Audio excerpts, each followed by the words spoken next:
Ladies and gentlemen, welcome to Ringside Cinema. I am Money Mike, and today is the finale of my Royal Rumble rebooking series that I have done every Sunday this month, as I've been looking at every Royal Rumble to determine if the WWE got the winner right or wrong. Now, I've covered the men's Royal Rumble matches in 3 other videos this month. I will link them in the description below. And today we will be looking at every women's Royal Rumble ever to see if they got that right or wrong. And as for this year's Royal Rumble, go ahead, hit that like and subscribe button today, and I will be live streaming the 2026 Royal Rumble right here on this channel. We will find out who is punching their ticket to WrestleMania 42. Now, 2018, the very first Women's Royal Rumble match took place. It was a very big deal on who was going to win this match. This was going to set the tone for future Women's Royal Rumbles, and Asuka was the winner in this match. And quite honestly, I'm not changing that because it was a good choice. I would just change her losing at WrestleMania to Charlotte that year. I think Asuka should have beaten Charlotte for the title at WrestleMania that year. 2019, it was Becky Lynch. Again, nothing to change here. It's just more so what I would change at WrestleMania, where I would have just done Becky Lynch versus Ronda Rousey and not include Charlotte Flair and make it a triple threat match.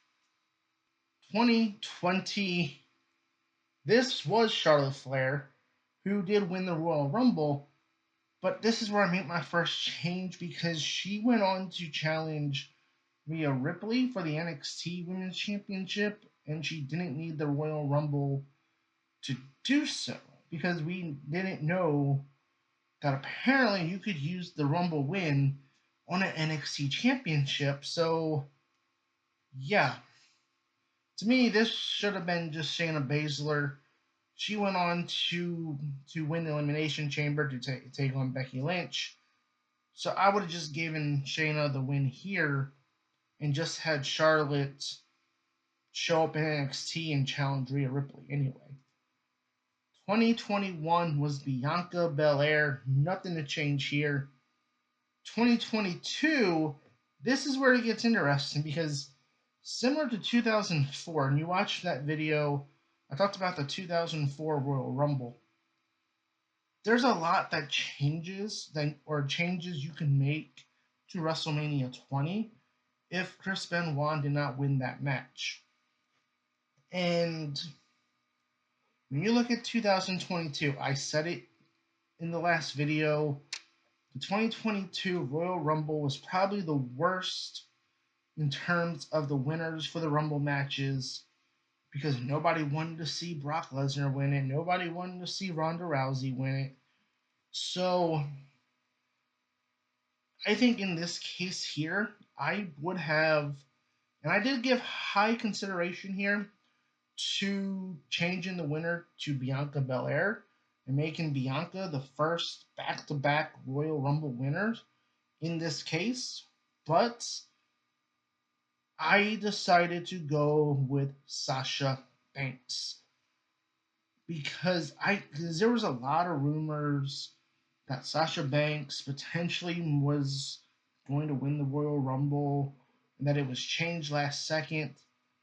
Now, considering what happened later that year, where it was Sasha Banks and Naomi walking out of WWE, think how much changes if Sasha Banks would have won that Rumble match.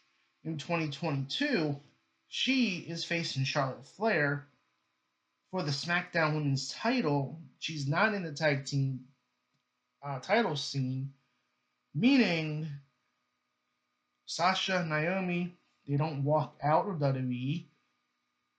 Sasha and Naomi are there when the whole thing with Vince happens. Triple H takes over, potentially Sasha Banks, Mercedes Moné is not even in AEW right now.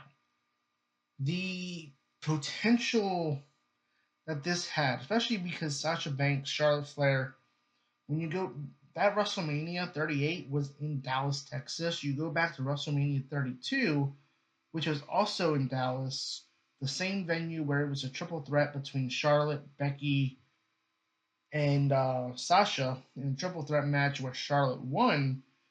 I think if you would have done Sasha versus Charlotte here, and Sasha kind of coming back, getting her win back over Charlotte, would have told a much better story. And again, Sasha being the SmackDown Women's Champion, that means she doesn't leave WWE. So that changes a whole lot. 2023, Rhea Ripley, I don't change that. 2024, I don't change that one either. Because that was Bayley, that was perfect. 2025, this one was kind of tough. Because Charlotte Flair won, and obviously the fans did not like Charlotte winning the Rumble.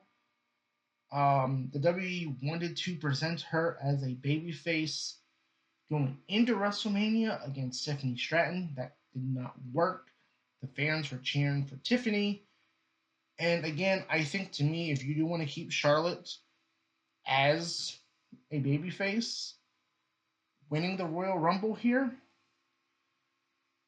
I would have just had Nia Jax go into this match as the women's champion instead of Tiffany Stratton, because the intention for WWE was to make Charlotte this big baby face coming back from an injury and all that stuff, and we were supposed to be happy for it. But it just came across as Charlotte just being put back in the title picture, same old Charlotte, blah blah blah. And so the fans resented that. And I think in this case where you have Nia Jax, who, let's remember, Nia Jax was the queen of the ring in 2024, Charlotte Flair calls herself the queen. So this kind of worked in a way where this was the feud that would have made more sense. And also, again, I think if you keep Nia Jax as a champion, Charlotte Flair as the winner of the Rumble, I would have just saved Tiffany Stratton's cash in for WrestleMania and had Tiffany cash in during this match. In my timeline, where Charlotte Flair wins the Rumble, Tiffany doesn't cash in, and we get Nia Jax playing the heel, where again, WWE wanted Charlotte to be this big baby face coming back from an injury. Well, Nia Jax would have certainly made sure the fans would have cheered Charlotte. Nia would have been the perfect heel for that to work with. So, yeah, to me, I think I keep Charlotte Flair the winner. Just change the WrestleMania match outcome here. Just because of what the WWE was intending to do, and I think this scenario makes it work better. And it works better today, especially now with Charlotte as over as she is as a babyface with Alexa Bliss in a tag team. So this kind of just works out better where it just makes everything come together more. So yeah, pretty short video. Like I said, there's not a whole lot of women's Royal Rumbles to go off of here. But hey, let me know in the comments below which women's Royal Rumbles winners would you change and which ones you wouldn't change. Let me know in the comments below. And again, my men's Royal Rumbles rebooking videos are up. Those are linked in the description below.